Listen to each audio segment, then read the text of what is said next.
for the go.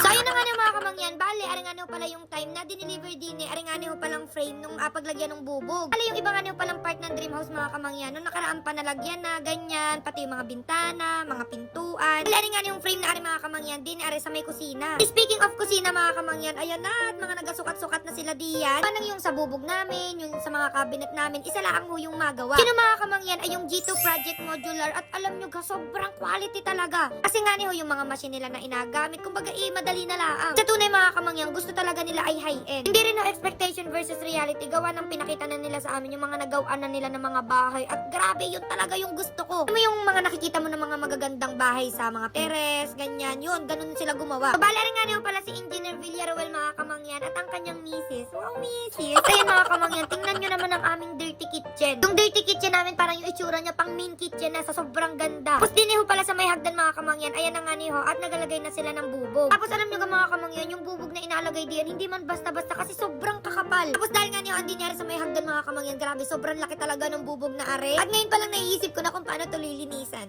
Alay, hindi! Hindi pa palang part ng bahay mga kamangyan, nung nakaraan pa nila nalagyan ng bubog. At nung nakaraan pa talaga dapat sila magkasimula mga kamangyan, nagkataon lang na may mga kailangan pang hintayin na, o i-consider na dapat tapos na ito, dapat tapos na yung ganyan bago sila pumasok. Tapos ayun mga kamangyan, dito ho pala sa pinaka-open below, meron na rin bubog, at alam nyo ga, talagang feel na namin na malapit-lapit na talaga to, kunting tiis na lang. Grabe, sobrang okay talaga. Tapos ayan, may nakalagay dyan, bawal po itolak. Ay, hindi! Pero yun nga, kailangan pa rin mag-ingat din yung mga kamangyan, gawa ng, syempre yung iba dito mga kalalagay pala, ang ganyan, kaya kailangan talaga na may mga nakasulat na mga ganyan. Ayan, pagpasok ko nga niyo pala din sa guest room mga kamangyan, ayan, nakatambak na dito yung iba pang mga cabinet. Mga yun mga kamangyan, ready na yan na isalpak na lang din sa dream house. At grabe, tingnan nyo naman yung quality. Yan yung quality na matibay, yung talagang madaling linisan. Tapos bawat room pala dito mga kamangyan, nung nakaraan pa, nilagyan na rin nila ng mga cabinet. At alam nyo ga, yung mga cabinet nila hindi basta-basta. Naku, sobrang ganda, yan talaga yung pangarap ko dati pa. Yan, ipipindutin mo lang, bubukas na. Wow naman. Tapos, yung pinakang drawer, sobrang smooth. Gusto ko baga yung pag binuksan mo, kapag sinarahan mo, talagang smooth, walang ingay, hindi maganit. Kasi dati mga kamangyan, alam nyo ga, nagpa-renovate kami ng bahay. Yung mga cabinet dun sa kusina, okay naman, ganyan. Pero yung mga cabinet namin dun sa kwarto, ang laki ng ginastos, pero hindi nakuha yung gusto namin. Kumbaga sayang lang yung pera. Kaya ang naging rule ko sa buhay, kung gagastos at gagastos din lang, dun na sa sulit, pang long term. Yung makukuha yung gusto mo, magagawa, gayon. Tapos ayan, pagpunta ko nga niyo pala din sa master's bedroom mga kamangyan, ayan na, mga naga-work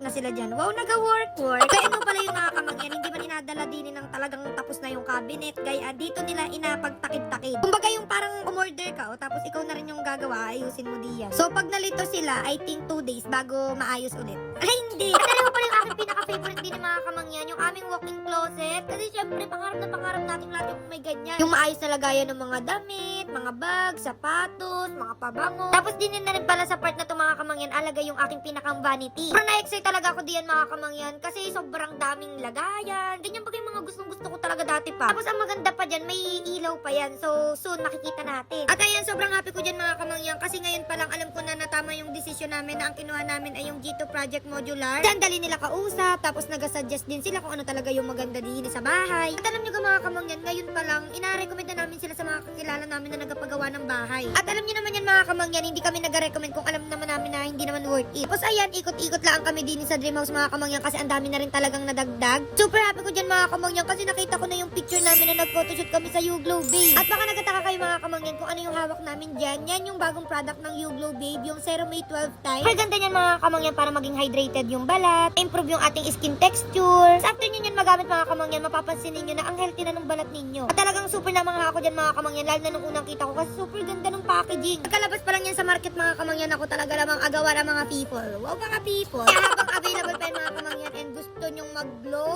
abot pa yan sa Pasko. Kaya balik na tayo din yung mga kamangyan, grabe, sobrang excited na talaga kami din sa dream house. As in, konting-konti na lang talaga mga kamangyan. Galipat na kami din gayaan. Excited na akong i-share sa inyo sa susunod mga kamangyan yung update din na may mga ilaw na. Yun lang naman mga kamangyan, na update ko kayo sa mga susunod pang mangyayari din.